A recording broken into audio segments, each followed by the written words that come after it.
sa SM Consolacion. So grabe yung kadakong damage dito ba din.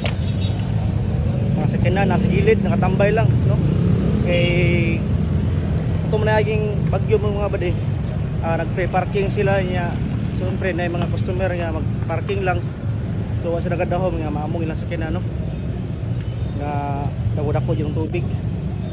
So dagan yun nga ano bade, damage yun mga sakyanan.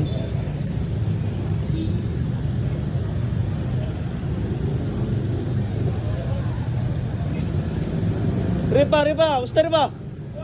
Usta, riba? Usta? Riba natin o.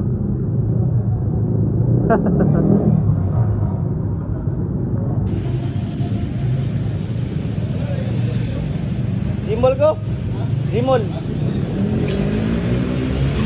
Kayo Jimol.